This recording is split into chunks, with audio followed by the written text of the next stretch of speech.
Chapitre 2. L'IA, l'économie et la nouvelle réalité. Si tu veux vraiment comprendre l'impact de l'intelligence artificielle, tu dois regarder l'économie. Pas l'économie en surface, mais ce qui se passe en profondeur. Aujourd'hui, beaucoup de gens ressentent une pression. Le coût de la vie augmente, les loyers montent, l'inflation réduit le pouvoir d'achat. Depuis 2020, plusieurs économies ont connu des hausses de prix historiques. Dans certains pays développés, l'inflation a atteint plus de 8% en 2022, un niveau qu'on n'avait pas vu depuis des décennies.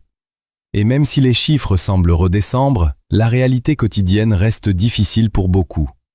En parallèle, les revenus n'augmentent pas au même rythme, ce qui crée une tension, une sensation de courir, sans avancer. Mais ce n'est qu'une partie du tableau. Parce que pendant que certains ressentent une pression financière, d'autres créent des richesses à une vitesse jamais vue. Regarde ce qui se passe dans le monde des technologies. Des startups liées à l'intelligence artificielle atteignent des valorisations de plusieurs milliards de dollars en quelques mois seulement. Des individus lancent des chaînes YouTube automatisées, des business en ligne, des formations, des produits digitaux avec des coûts extrêmement faibles et des profits potentiellement élevés. Pourquoi ? Parce que l'IA a changé une règle fondamentale de l'économie, le coût de production. Avant, créer quelque chose coûtait cher. Il fallait payer des employés, investir dans du matériel, prendre du temps. Aujourd'hui, le coût de création a chuté de manière drastique. Tu peux écrire un livre sans être écrivain professionnel.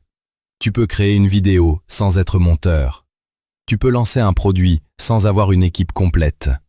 Et quand le coût de création baisse, ceux qui agissent rapidement prennent un avantage énorme. Mais attention, cela crée aussi un phénomène important, la saturation.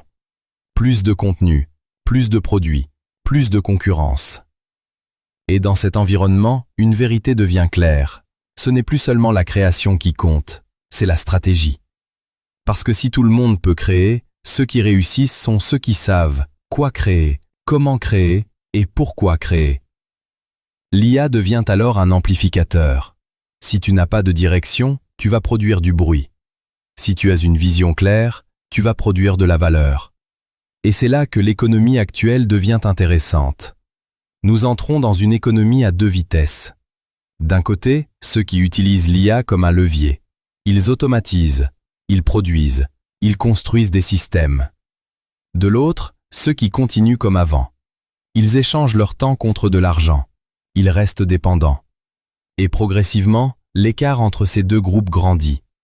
C'est ce qu'on appelle une bifurcation, un point où les trajectoires se séparent. Historiquement, ce genre de moment est rare. Mais quand il arrive, il redéfinit les classes économiques.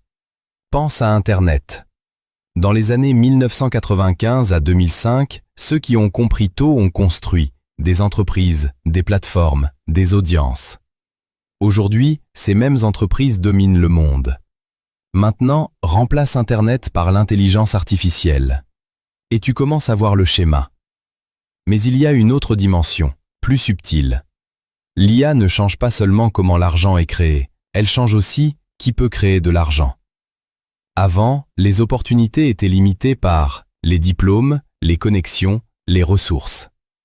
Aujourd'hui, une personne seule, avec un ordinateur et une connexion Internet, peut entrer dans l'économie mondiale. C'est une démocratisation du pouvoir économique. Mais comme toute démocratisation, elle vient avec une condition. Il faut apprendre à utiliser les outils. Parce que sinon, tu restes spectateur. Et pendant que certains construisent des systèmes qui génèrent des revenus 24 heures sur 24, d'autres restent coincés dans un modèle où chaque heure travaillée est nécessaire pour survivre. Ce chapitre n'est pas là pour créer de la peur. Il est là pour créer de la lucidité. Parce que l'économie change, et vite. Et dans ce nouvel environnement, la question n'est plus « quel travail vais-je faire ?» La question devient « quels assets vais-je créer ?» Parce qu'un travail te paie quand tu travailles. Un asset te paie, même quand tu ne travailles pas. Et l'IA est aujourd'hui l'un des moyens les plus puissants pour créer ces assets. Contenu, produit, système, automatisation. C'est une nouvelle manière de penser, une nouvelle manière de vivre. Et dans le prochain chapitre, nous allons aller encore plus loin. Nous allons parler de la nouvelle ruée vers l'or. Et surtout, de qui gagne vraiment dans ce type de révolution.